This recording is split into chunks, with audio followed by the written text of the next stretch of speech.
hitch it up in your belt. Girls always wear a belt around their waist. It's very useful for hitching up your skirt, but you also use it to carry everything you need because Berber clothes have no pockets. And over your hair you must always wear a scarf. Since we are all girls together, we shall make up, but it's only between girls. If there was a man in the room or near us, we couldn't do it. It's forbidden.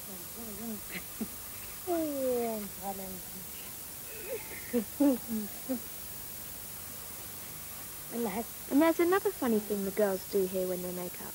They paint themselves with henna. Henna is a leaf. You take a handful and you crush it. When the henna is crushed, you mix it with water. It makes a sort of paste, and you put a thick layer on your hands, your feet, and your hair.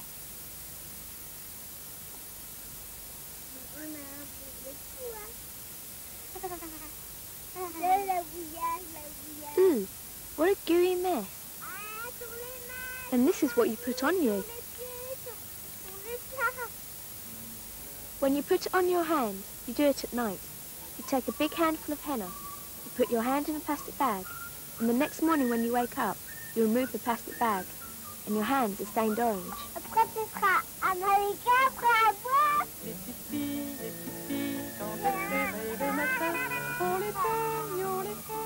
Berber women find it very pretty, but that's not the only reason. Henna protects the skin. Berber women do lots of things with their hands, so they need to protect them. But henna is also a cure. If you have a small cut in your hand, henna will help it to heal. That's why henna is regarded as a sort of magic. But women are not the only ones to groom themselves. Men too, and the barber works outside. In the village, there is no hairdresser. There are no shops either. Men and women don't spend all their time grooming themselves. In the Berber village, everybody works hard, men on one side, women on the other. This man, for instance, is busy making rope. To make ropes, he uses woolen threads which his wife has spun. He will use the ropes to tie up everything he needs on his mule when he goes to the souk. That's the market. In Morocco, you'll find the men doing the knitting.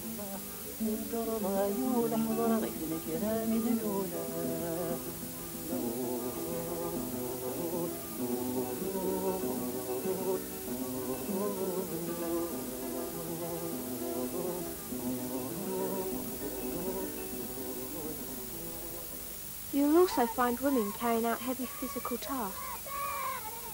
They carry lots of things on their heads and on their backs. In winter, it's wood. In summer, it's barley or corn. Each carries about 30 or 40 kilos on her back. Little girls start carrying loads like this from the age of 10.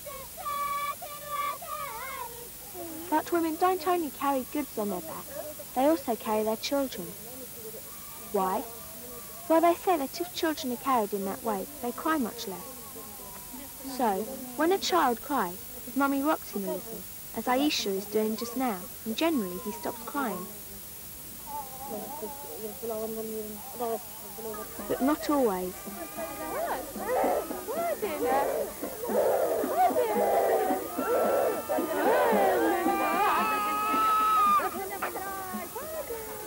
That gave me an idea, and I thought, if women carry their children on their backs, why shouldn't I carry mine? So I put my dolly on my back.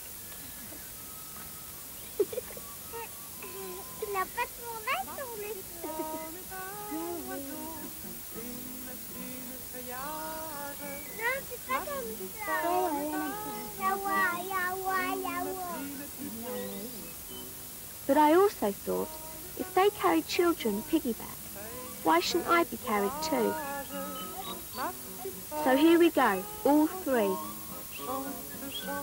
You must mind your head because if windows are small to keep out the heat, doors are low for the same reason.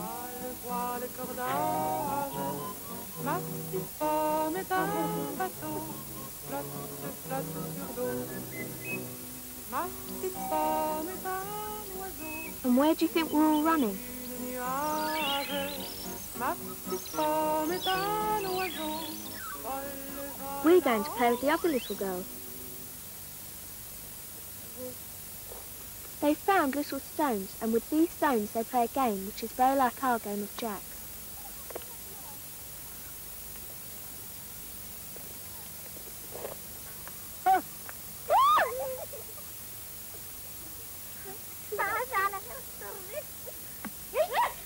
And these girls have found a rope, and they've made a swing.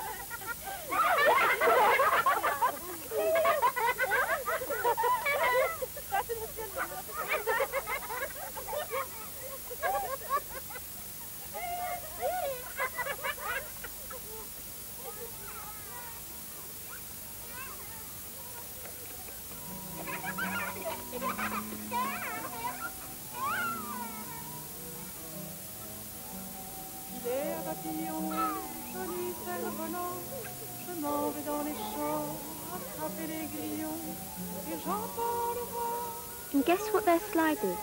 It's a big stone in the middle of the path. So you see, in the village, girls don't need complicated toys to play with. There aren't any complicated toys anyway. There's no toy shop, and even if there was one, their parents wouldn't have enough money to buy toys. So children invent games with what they find, but they have fun all the same.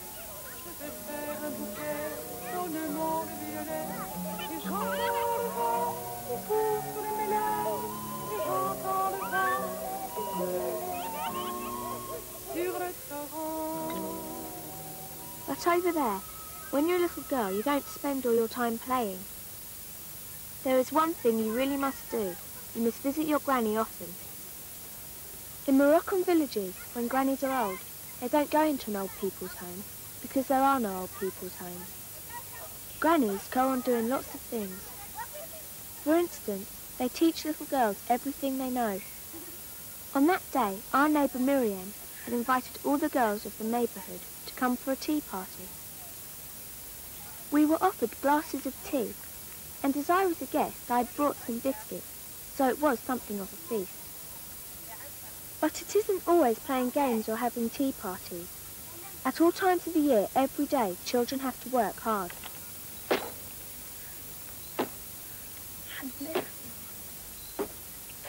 No running water.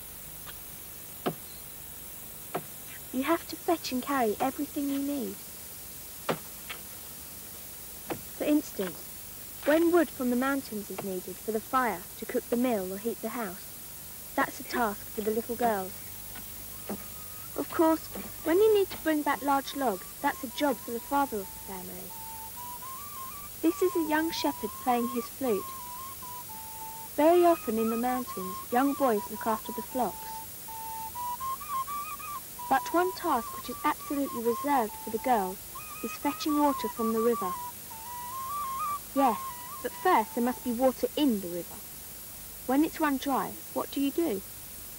Well, when there is no water left, you fetch the girls, you give them wooden spoons, which they make into a sort of doll.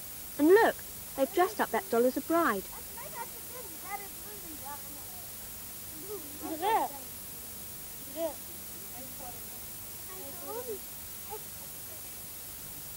They call it the Bride of the Rain. And when the Bride of the Rain is dressed up, the girls carry her around the village, singing and looking for a bridegroom for her. The bridegroom will be the rain. They sing, rain, rain, come to your fiancé, rain.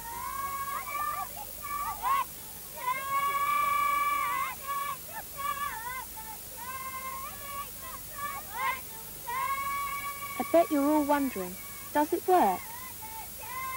I don't know if it works every time, but I do know that on the day they were singing, on the day when they were filmed, that night it rained. It rained. There was water in all the rivers, and that was a good thing, because water in that part of Morocco is very much needed, and very often in the past there were droughts. When there is water, Aisha can draw it and carry it home. And when there's water, something wonderful happens. The watermill can turn. When the watermill turns, there is flour, and when there's flour, you can make bread.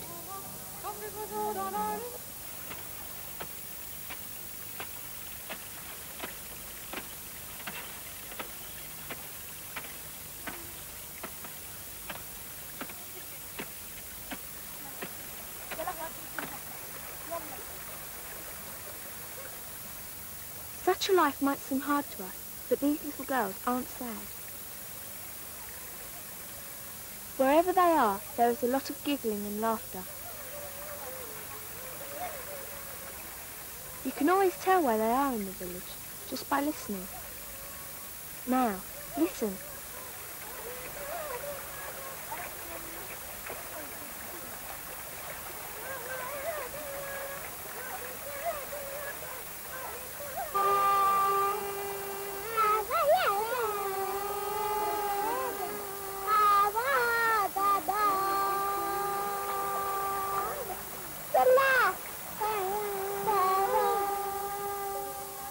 Meanwhile, many little boys go to school, to the Quranic school. The Berbers have a religion called Islam. Their God is called Allah, and their Bible is the Quran. But they don't learn the Quran out of a book. They learn it on big wooden boards. On each board, something different is written. It means that each boy learns something different from his neighbour. They swap them around, and at the end of the year, every boy will have to know all the boards by heart. The Quranic school is forbidden to girls. So I went to another school, the Arabic school.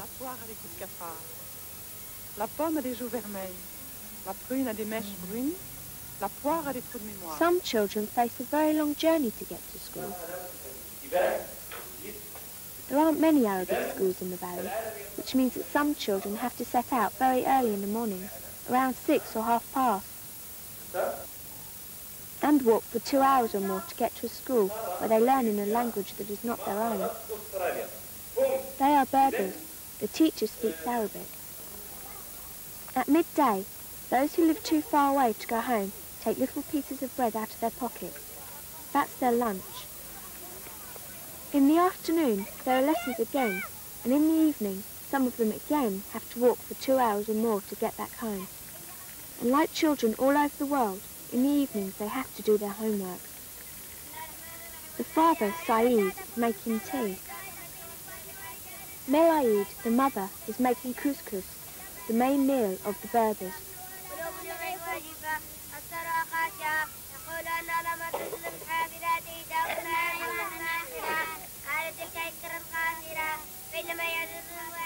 But tonight, she can't spend long at supper. In the next room, her daughter Tudar is ill. Melaid holds hot coals near her child's head, and very gently, for a long time, she blows on these coals. She hopes it will cure her daughter. And everyone goes to sleep on the ground. All Berbers, rich or poor, sleep like this.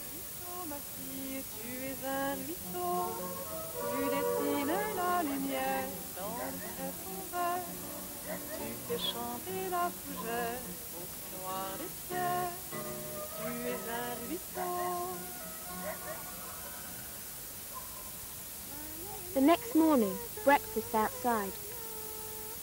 It's soup for breakfast, maize soup. When I've had breakfast, I wipe my mouth as the Berber children do. I know it would not be the most polite thing to do at home.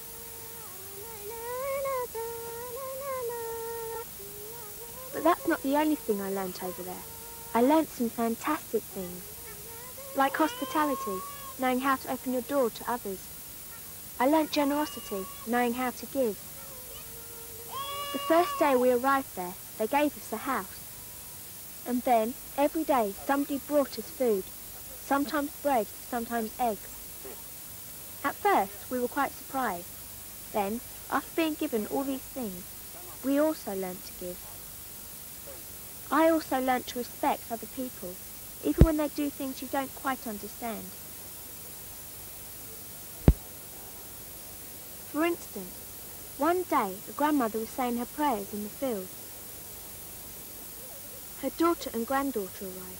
They greet each other in the Berber fashion, kissing each other's hands and foreheads. Then the daughter and granddaughter leave her to her prayers.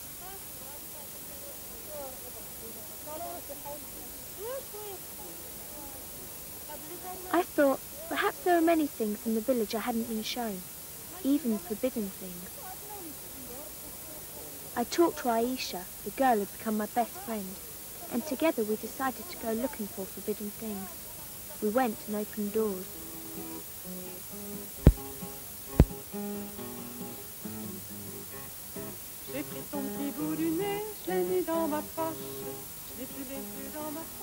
First, we entered a kitchen where a baby had just been born.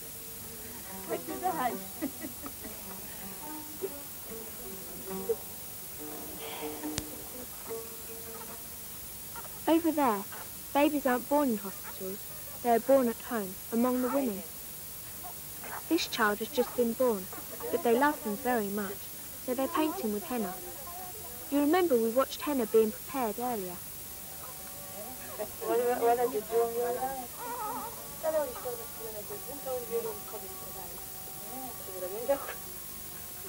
But Aisha told me this was no place for little girls, so we went away again.